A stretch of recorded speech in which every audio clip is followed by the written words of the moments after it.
नमस्कार प्रिय दोस्तों, आप सभी का स्वागत है मेरे चैनल आर्यस ग्लोबल स्टडीज में।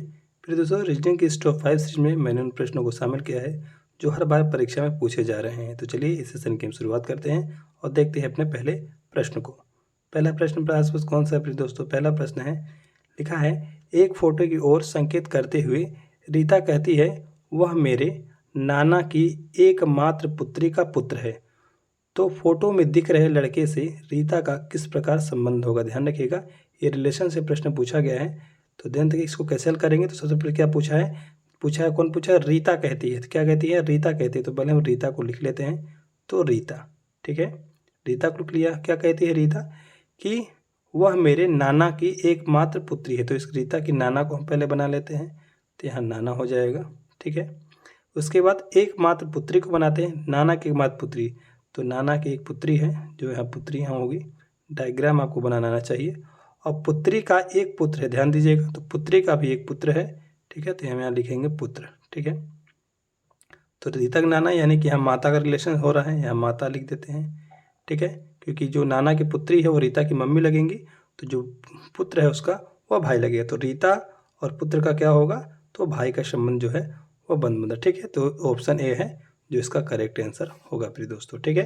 हम चलते हैं अपने अगले प्रश्न की ओर। अगला प्रश्न है, यदि PAINT पेंट को 21,563 लिखा है और शॉर्ट को 8503 में कोडित किया जाता है तो टोस्ट को क्या लिखा जाएगा? ध्यान रखिएगा। तो ऐसे प्रश्न को करिए, इन सभी अल्फ़ाबेट या वर्ड का देखिए आप पहले से यहाँ पर कोड क्या है वो फिक्स है। क्या है? कोड पहले से फिक्स है, केवल हमें से ढूंढना है, ठीक है। तो हम क्या करते हैं? कोड ढूंढना प्रारंभ करते हैं। तो देखिए टी यहाँ दिया गया है, तो टी का कोड इसमें कितना पहले से दिया गया है? तो टी का देखिए यहाँ से इस वाले टी में देखिएगा, यहाँ पर लास्ट में है तो यहाँ भी 3 है, इस वाले के टी के भी देखेंगे तो यहाँ भी 3 है, यानी कि सबका कोड पहले से फिक्स है। तो टी का हम यहाँ 3 लिख लेते हैं। इसके बाद ओ है, तो ध्यान रहे ओ इसमें है, ठीक है। तो ओ का कोड यहाँ कितना दिया गया है? तो 0 दिया गया। कितना दिया है? तो 0। तो हम यहाँ ओ के स्थान पर क्या लिखेंगे? ओ के स्थान पर हम 0 लिखेंगे। कितना लिखेंगे? 0 लिखेंगे, ठीक है, ओ के स्थान पर। इसके बाद क्या है? ओ के बाद ए है, तो ए में देखिए इसमें कितना दिया है? नंबर 2 पे है। तो यहाँ ए का मान कितना है? कोड कितना है? तो 1 है। तो ये हम पहले लिख लेते हैं और उसका कोड कितना है? 1 है, ठीक है। इसके बाद क्या है? यस है। तो यस किस में है? इस वाले में है। तो देखिए यस का कोड यहाँ कितना है? वो 8 है। तो यहाँ यस लिखेंगे और उसका कोड नीचे लिख देंगे 8। इसके बाद क्या है? टी पूछ रहा है, तो टी का पहले से ही पता है वह 3 है। तो इस प्रकार की संख्या 30183 किस में ऑप्शन में बन रही? तो ऑप्शन बी में है बन रही है। तो ऑप्शन 20 का जो है वह करेक्ट आंसर हो जाएगा, ठीक है प्रिय दोस्तों।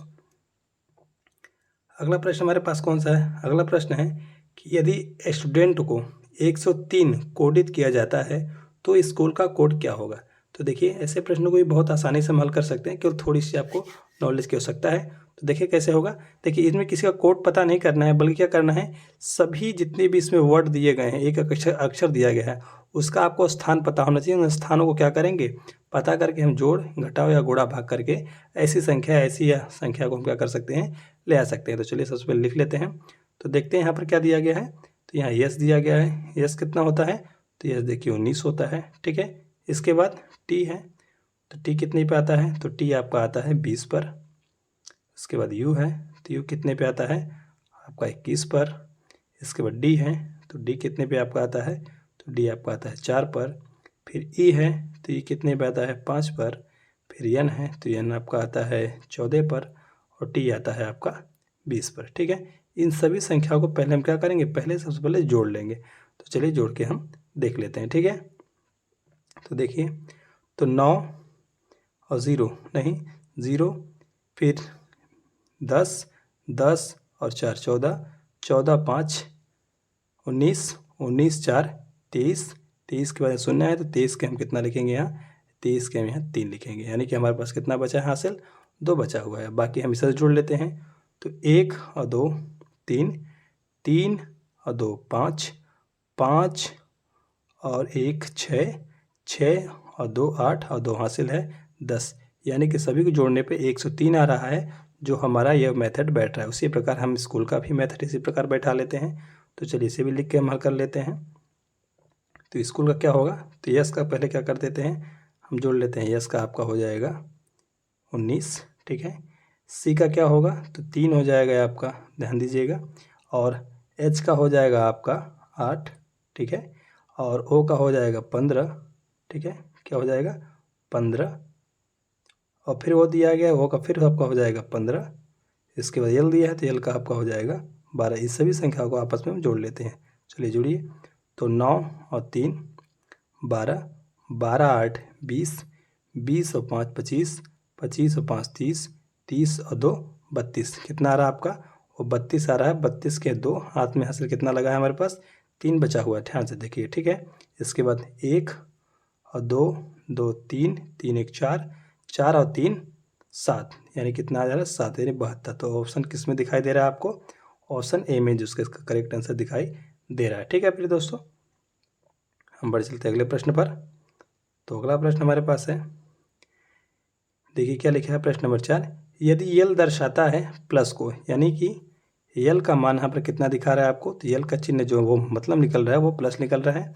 यम दर्शाता है माइनस को, तो यम बराबर क्या कर देंगे हम? यम बराबर माइनस कर देंगे। और यन दर्शाता है गुणा को, तो हम यन को क्या करेंगे? गुणा के रूप में संकेतित कर देंगे, ठीक है। तो इन संख्याओं का क्या करना है? आपको क्या बताना है? मान निकालना है, ठीक है। 3 ही दिया है तो मान निकालना है। तो सबसे पहले हम कैसे कर लेते हैं? तो लिख लेते हैं। इस देखते क्या लिखा है। तो यहाँ लिखा है कोष्टक में 10, ठीक है। क्या लिखा है? कोष्टक में 10 लिखा है। और यन लिखा है तो यन की जगह पर हम क्या लिखेंगे? वो गुणा लिखेंगे। तो 10 का गुणा कर देंगे और 4 लिख देंगे, कोष्टक बंद कर देंगे। फिर यहाँ यल लिखा है तो यल का मतलब देखिए ध्यान से, यल का मतलब यहाँ प्लस होता है, तो यहाँ पर कोष्टक के बीच में हम प्लस का चिन्ह लगा देंगे। इसके बाद क्या लिखा है? कोष्टक फिर से बंद करेंगे और 4 लिखेंगे, और यन के जगह पे, इस यन के जगह पे हम गुणा का चिन्ह लगा देंगे, क्योंकि यन बराबर गुणा है। और फिर यहाँ पर 4 लिख के हम इस कोष्टक को बंद कर देंगे। इसके बाद यम दिया है तो यम का माइनस हम क्या करेंगे? माइनस का चिन्ह लगाएंगे और 6 लिख देंगे। अब इन सभी को हम हल कर लेते हैं, ठीक है। हल करिए। तो 10 का जब 4 में मल्टी करेंगे तो आपका हो जाएगा 40, ध्यान से देखिएगा, ठीक है। इसके बाद एक कोष्टक हट जाएगा, या प्लस का चिन्ह आ जाएगा, और जब ये 4 4 को आपस में गुणा करेंगे तो 16 हो जाएगा, ध्यान से देखिएगा, ठीक है। और ये भी कोष्टक हट जाएगा। इसके बाद ये माइनस उतर के यहाँ पर कितना आएगा? तो 6 आ जाएगा, ठीक है। अब 40 और 16 जोड़ेंगे तो कितना आएगा आपका?